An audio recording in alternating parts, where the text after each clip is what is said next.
किसका पुण्य बढ़ा।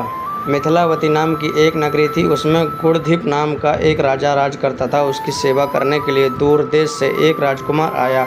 वह बराबर कोशिश करता रहा, लेकिन राजा से उसकी भेंट ना हुई। जो कुछ वह अपने साथ लाया था वह सब कुछ बराबर हो गया। एक दिन राजा शिकार खेलने चला, राजकुमार भी साथ हो लिया। चलते चलते राजा एक वन में पहुंचा, वहां उसके नौकर चाकर बिछुड़ गए।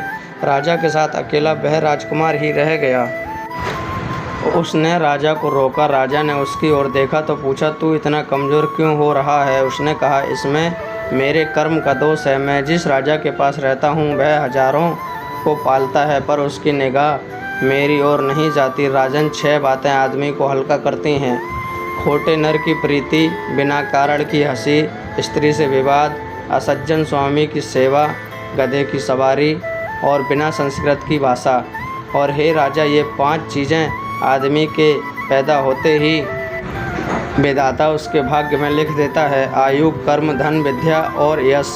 राजन, जब तक आदमी का पुण्य उदय रहता है तब तक उसके बहुत से दास रहते हैं। जब पुण्य घट जाता है तो भाई भी वैरी हो जाते हैं। पर एक बात है, स्वामी की सेवा अकारत नहीं जाती, कभी न कभी फल मिल ही जाता है। यह सुन राजा के मन पर उसका बड़ा असर हुआ। कुछ समय घूमने घामने के बाद वे नगर में लौट आए। राजा ने उसे अपनी नौकरी में रख लिया, उसे बढ़िया बढ़िया कपड़े और गहने दिए। एक दिन राजकुमार किसी काम से कहीं गया।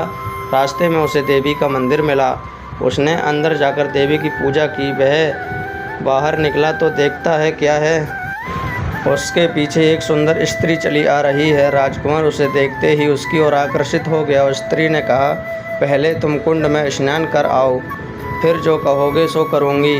इतना सुनकर राजकुमार कपड़े उतारकर जैसे ही कुंड में घुसा और गोता लगाया कि अपने नगर में पहुंच गया।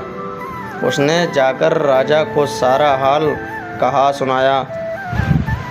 राजा ने कहा, यह अचरज मुझे भी दिखाओ। दोनों घोड़ों पर सवार होकर देवी के मंदिर पर आए। अंदर जाकर दर्शन किए और जैसे ही बाहर निकले वह स्त्री प्रकट हो गई। राजा को देखते ही बोली, महाराज, मैं आपके रूप पर मुग्ध हूँ, आप जो कहेंगे वही करूँगी। राजा ने कहा, ऐसी बात है तो तू मेरे इस सेवक से विवाह कर ले। स्त्री बोली, यह नहीं होने का, मैं तुम्हें चाहती हूँ। राजा ने कहा, सज्जन लोग जो कहते हैं उसे निभाते हैं, तुम अपने वचन का पालन करो। इसके बाद राजा ने उसका विवाह अपने सेवक से करा दिया। इतना कहकर बेताल बोला, हे राजन, यह बताओ, इस राजा और सेवक दोनों में से किसका काम बड़ा हुआ। राजा ने कहा, नौकर का। बेताल ने पूछा, सो कैसे।